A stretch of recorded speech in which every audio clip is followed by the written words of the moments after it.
നമസ്കാരം. വടകരയിൽ നടന്നത് തീ കൊണ്ടുള്ള കളി തന്നെയാണ്. മോദി കാലത്ത് ഇസ്ലാമോഫോബിയ വളർത്താൻ ഹിന്ദു വർഗീയ പ്രവർത്തനങ്ങൾ നടക്കുന്നു എന്നാണ് ഇപ്പോൾ കൽപ്പറ്റ നാരായണൻ എന്ന് പറയുന്ന കവി പറയുന്നത്.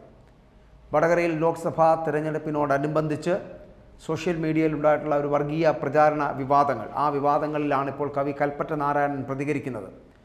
അദ്ദേഹം പറയുന്ന പോലെ വടകരയിൽ തെരഞ്ഞെടുപ്പിനോടനുബന്ധിച്ച് വർഗീയമായിട്ടുള്ള കാർഡ് ഇറക്കി നടന്ന കളി തീ കൊണ്ടുള്ള കളി എന്ന് തന്നെയാണ് കവി പറയുന്നത്. മോദി കാലത്ത് വിപരീതോക്തികൾ മാത്രമാണ് ഉള്ളത് എന്നും വാസ്തവോക്തികൾ ഇല്ലെന്നും ഇസ്ലാമോഫോബിയ വളർത്തുവാനുള്ള ഹിന്ദു വർഗീയ പ്രവർത്തനങ്ങൾ നടക്കുന്നുണ്ട് എന്നുമാണ് കൽപ്പറ്റ നാരായണൻ സോഷ്യൽ മീഡിയയിൽ പങ്കുവച്ച വീഡിയോയിലൂടെ ചൂണ്ടിക്കാട്ടുന്നത് എന്ന് പറയേണ്ടി വരുന്നു. വടകരയിൽ തിരഞ്ഞെടുപ്പിനോടനുബന്ധിച്ച് വർഗീയമായിട്ടുള്ള കാർഡിറക്കി നടന്ന കളി ആര് ചെയ്താലും അത് തീകൊണ്ടുള്ള കളി തന്നെയാണ് എന്ന് പറയാതിരിക്കുവാനും കഴിയില്ല. കാലങ്ങളായി നാം പോറ്റി വളർത്തുന്ന മതസ്നേഹത്തെ ഇവിടെ രണ്ടായി പുലർത്തുവാനുള്ള ശ്രമം നടക്കുന്നു എന്നുള്ളതാണ്. ചെറുത്തു തോൽപ്പിക്കേണ്ടതും സംഭവിക്കാൻ പാടില്ലാത്തതുമായ കാര്യമാണ് ഇവിടെ നടന്നുകൊണ്ടിരിക്കുന്നത്. ആ കുറ്റം ചെയ്തവർ ആരായാലും അത് ഏറ്റുപറയുക തന്നെ വേണമെന്നും കൽപ്പറ്റ ആവശ്യപ്പെടുന്നുണ്ട്. ആരാണത് ചെയ്തതെന്ന് ഒരു ഊഹവുമില്ല. ആരുടെ പേരിലാണ് എളുപ്പം കുറ്റം ചാർത്താവുന്നത്, അവരാകില്ല അത് ചെയ്തത് എന്നതാണ് അതിലെ ഏക ന്യായമെന്ന് പറയപ്പെടുന്നത്. മോദി കാലത്ത് വാസ്തവോക്തികളില്ല എന്നും വിപരീതോക്തികൾ മാത്രമേ ഉള്ളൂ എന്നും യു പിയിലും ഗുജറാത്തിലും മുസ്ലിം ഭൂരിപക്ഷ പ്രദേശത്ത് പശുക്കിടാവിനെ ക്ഷേത്രത്തിൽ നടയിരുത്താനായി പോകുന്ന ഹിന്ദുവിനെ ആരെങ്കിലും വെട്ടിക്കൊന്നാൽ അത് പ്രത്യക്ഷ ബുദ്ധിക്ക് മുസ്ലിമാണെന്ന് തോന്നും. ലഘുബുദ്ധികളായിട്ടുള്ള ജനങ്ങൾ അത് ആഘോഷിക്കുകയും പക്ഷപാതികളായ മാധ്യമങ്ങൾ അത് കൊണ്ടാടുകയും ചെയ്യും. പക്ഷേ ഇസ്ലാമോഫോബിയ വളർത്താൻ ചെയ്ത ഹിന്ദു വർഗീയതയാണ് അതിന് പിന്നിലെന്ന് പിന്നീട് നമ്മൾ അറിയുകയും ചെയ്യും. ഇവിടെ സംഭവിച്ചത് എന്താണ് എന്ന് അറിയില്ല എന്നും സംഭവിക്കാൻ പാടില്ലാത്തതാണ് നടന്നത് എന്നും ഇവിടെ പറയുന്നുണ്ട്. ഇപ്പോൾ വീണ്ടിരിക്കുന്ന ഈ തീപ്പൊരി എന്ന് പറയപ്പെടുന്നത് വലിയൊരു അഗ്നിയായി കേരളത്തെ ചുട്ടുകളഞ്ഞേക്കാം.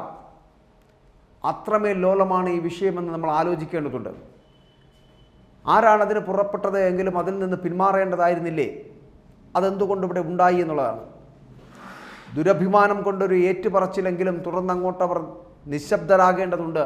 ഇതിനു വേണ്ടി പക്ഷം പിടിച്ച് ആരും അത് തെറ്റായിരുന്നു എന്ന് മനസ്സിലാക്കണമെന്നും അങ്ങനെ ചെയ്ത സാംസ്കാരിക പ്രവർത്തകർ ഭാവിയിൽ അത് ചോദ്യം ചെയ്യപ്പെടുമെന്ന് അവരും ധരിക്കേണ്ടതുണ്ടെന്നും മനസ്സിലാക്കേണ്ടതാണ്.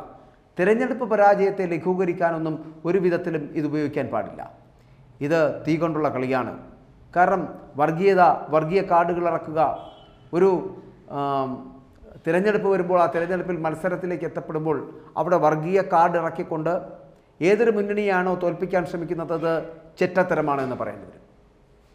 ഷാഫി പറമ്പിൽ എന്ന് പറയപ്പെടുന്ന വടകരയിൽ മത്സരിച്ച കോൺഗ്രസിൻ്റെ സ്ഥാനാർത്ഥിയെ വർഗീയമായി നേരിടുവാനുള്ള ശ്രമം നടത്തിയതിന് പിന്നിൽ ആരായിരുന്നു എന്നുള്ളതാണ്. കെ ശൈലജയ്ക്കെതിരെ അശ്ലീല പദപ്രയോഗങ്ങൾ നടത്തി എന്നുള്ള രീതിയിലുള്ള വാർത്തകൾ വരുത്തി വെച്ചത് ആരായിരുന്നു എന്നുള്ളതാണ്. ഒരു തിരഞ്ഞെടുപ്പ് നടക്കുമ്പോൾ അവിടെ പരസ്പരം ആരോഗ്യകരമായിട്ടുള്ള മത്സരങ്ങൾ നടത്തി വിജയിപ്പിക്കുവാൻ അല്ലെങ്കിൽ വിജയിക്കുവാനുള്ള ശ്രമങ്ങൾ നടത്താം, അതിൽ തെറ്റില്ല. പക്ഷേ വ്യക്തിപരമായിട്ടുള്ള ആക്ഷേപങ്ങൾ ഉന്നയിച്ചുകൊണ്ട് വർഗീയ കാർഡുകൾ ഇറക്കി ജനങ്ങളുടെ മനസ്സിൽ വർഗീയത കുത്തിവെക്കുന്ന തരത്തിലേക്ക് ഒരു സ്ഥിതിവിശേഷം ഉണ്ടാക്കുന്നത് മതസൗഹാർദ്ദം നിലനിർത്തുന്ന ഒരു രാജ്യത്തിന് ചേർന്നതാണ്. അതൊരു ഭൂഷണമായ കാര്യമാണ്. CPM-ൻ്റെ ഭാഗത്ത് നിന്നാണ് അതുണ്ടായിട്ടുണ്ടെങ്കിൽ CPM എന്തിനാണ് അത്തരത്തിലൊരു സ്ഥിതിവിശേഷം ഉണ്ടാക്കിയെടുക്കാൻ പോയത്? BJP-യുടെ ഭാഗത്ത് നിന്നാണ് ഉണ്ടാക്കിയിട്ടുള്ളതെങ്കിൽ എന്തിനാണ് അത്തരത്തിലൊരു സ്ഥിതിവിശേഷം ഉണ്ടാക്കിയെടുക്കുവാൻ അവർ തുനിഞ്ഞത്? ഷാഫി പറമ്പിൽ എന്ന് പറയപ്പെടുന്ന ആളുടെ പേരാണോ, അതോ ആ വ്യക്തി ഭാരതീയനാണ് എന്നുള്ള കാര്യം നമ്മൾ മറന്നു പോകരുത്. അദ്ദേഹം ഒരു ഇന്ത്യക്കാരനാണ്. അദ്ദേഹം ജനിച്ചുപോയ മതമോ അയാൾ വളർന്നു വന്ന അദ്ദേഹത്തിൻ്റെ ചുറ്റുപാടുകളോ അയാളുടെ ജാതിയോ മതമോ എന്ന് നോക്കിയിട്ടല്ല ഒരു വ്യക്തിയെ തരംതിരിക്കേണ്ടത്. നമ്മൾ മനസ്സിലാക്കുക, മുസ്ലിം ആണെങ്കിലും ക്രിസ്ത്യൻ ആണെങ്കിലും ഹിന്ദു ആണെങ്കിലും പാഴ്സി ആണെങ്കിലും ജൈനാണെങ്കിലും അവൻ ഇന്ത്യക്കാരനാണ്, അവൻ ഭാരതീയനാണെന്ന് ആരും മറന്നു പോകരുത്. വെറുതെ ജനങ്ങളുടെ ഇടയിലേക്ക് വലിയ ലഹളകൾ ഉണ്ടാക്കുന്നതിൻ്റെ പേരിൽ, വലിയ വർഗീയ വിഷം കുത്തിവെച്ച് ആക്രമണങ്ങൾ ഉണ്ടാക്കുന്നതിൻ്റെ പേരിൽ അത്തരത്തിലൊക്കെ ഉണ്ടാകുന്ന ഒരു സ്ഥിതിവിശേഷം ഉണ്ടാക്കിയെടുക്കേണ്ടതുണ്ടോ? എന്തെല്ലാം മാറാട് കലാപമടക്കം ഉണ്ടാക്കിയിട്ടുള്ള ഒരു നാട്ടിലാണ് നമ്മൾ ജീവിക്കുന്നത്. ഇന്ന് മെയ് മാസം 2-ാം തീയതി ബലിദാനികളുടെ ദിനമെന്ന് അവകാശപ്പെടുന്ന ഈ ദിനത്തിൽ, മാറാടിൻ്റെ ഈ ദിനത്തിൽ തന്നെയാണ് ഞാൻ ഈ വടകരയുടെ വിഷയവും നിങ്ങളുടെ മുന്നിൽ അവതരിപ്പിക്കുന്നത്. അതുകൊണ്ട് തന്നെ കൽപ്പറ്റ നാരായണൻ കവി പറഞ്ഞിട്ടുള്ള ആ വാദഗതികളോട് യോജിക്കേണ്ടി വരും. വർഗീയത കുത്തിവെച്ചുകൊണ്ട് മുന്നോട്ട് പോകുന്നത് ഒരിക്കലും ഒരു ജനാധിപത്യ മതേതരത്വ രാജ്യത്തിന് ഭൂഷണമല്ല എന്ന് പറയട്ടെ.